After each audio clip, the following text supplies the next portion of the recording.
It happened so fast, most people in the hallway didn't even have time to react. One moment, the new girl was walking quietly toward the exit, head down, just trying to make it through her first week without trouble. The next moment, a hand shot out from the crowd and yanked her backpack right off her shoulder. She spun around in shock, only to see 3 older teens, 2 boys and a girl, grinning at her like they'd just scored the funniest joke of the year. They tossed the backpack between them like it was a toy, laughing each time she reached for it. "Hey, give it back," she said, her voice firm but controlled. But instead of returning it, the tallest boy, a 17-year-old in a worn leather jacket, made a show of looking at the trash can at the end of the hallway. With a cruel smile, he hurled the backpack across the corridor, and it landed right in the open bin. The sound of books and papers hitting the bottom was followed by a wave of laughter from the watching crowd. What they didn't know, what no one in this school knew, was that this quiet, seemingly ordinary girl was a national youth boxing champion. Her name was Ava Brooks, she was 16 years old, and she had faced opponents twice as tough as these kids. But her strength was more than physical, it was the strength to stay in control when everything in you wanted to fight back. Ava had just moved here 2 weeks ago, the third move in 2 years because of her father's military career. Each move meant starting over, new faces, new rules, and new people trying to figure her out. Her mother, a former pro boxer, had always told her, power means nothing without control, and Ava had carried that lesson into every part of her life. She had promised her parents she wouldn't get into trouble, and on day 1, she was already being tested. She'd noticed the 3 of them earlier that morning. They leaned against lockers like they owned the place, sizing her up as she walked past.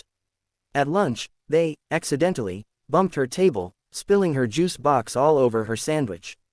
No apology, just a smirk and a laugh. Ava let it slide, telling herself it wasn't worth reacting. But now, with her backpack in a trash can, surrounded by kids watching like it was a show, she felt the heat rising in her chest. She could have done a lot in that moment. She could have taken down all 3 of them before anyone could blink. But instead, she walked past them calmly, ignoring the taunts, pulled her backpack from the trash, shook it off, and walked away without another word. The laughter faltered. The bullies had expected her to cry, to yell, or to run to a teacher. They didn't expect her to keep her head held high. The next day, things got worse. They followed her in between classes, whispering insults just loud enough for her to hear. Someone stuffed a crumpled note into her locker that read, "Crybaby," in messy black marker. At gym, someone spilled soda all over her bag. Ava stayed calm, but she knew they weren't going to stop until she did something about it. The breaking point came in the gym during free period. Ava was practicing free throws when Marcy, the tall girl from the group, walked over and shoved her shoulder. "What's the matter, new girl?" "Scared," she said, her voice dripping with challenge. Ava dropped the basketball and looked her in the eyes. "No," she said evenly. "But you should be." Before anything else could happen, Coach Rivera walked into the gym. "What's going on here?" he barked. Marcy smirked. "We were just seeing if new girl here could handle herself." Coach glanced at Ava, then at Marcy, and said, "Boxing club meets after school. Settle it there. Gloves on, rules in place. Fair fight." The bullies laughed and agreed right away, thinking it would be easy. But after school, when Ava stepped into the ring wearing bright red boxing shorts and gloves with "Junior Nationals Champion" printed on the waistband, the laughter stopped.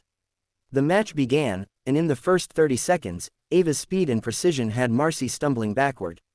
She didn't hurt her, just dodged, feinted, and tapped her with quick jabs that showed exactly what she was capable of.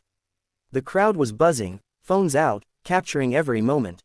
By the time the whistle blew, Marcy was gasping for air, her earlier smirk replaced with wide-eyed respect. Word spread through the school like wildfire. The new girl wasn't just tough, she was a champion. The teasing stopped immediately, replaced by curious questions and quiet admiration.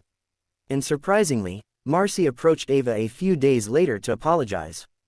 They didn't become friends, but they became something better, 2 people who understood each other. Marcy even joined the boxing club, saying she wanted to learn what real strength looks like. Ava had proven something important that day, not just that she could fight, but that she knew when not to. She didn't earn respect by humiliating them, but by showing skill, restraint, and dignity. And the bullies learned you never really know someone's strength, or their story, just by looking at them. So if you've ever been underestimated, remember Ava's story. You don't have to fight every battle with your fists. Sometimes, the greatest power you have is in your control. If you've ever stood up to a bully, share your story in the comments. Let's inspire each other. And don't forget to like this video, subscribe to be kind always, and remember, true strength is kindness in action.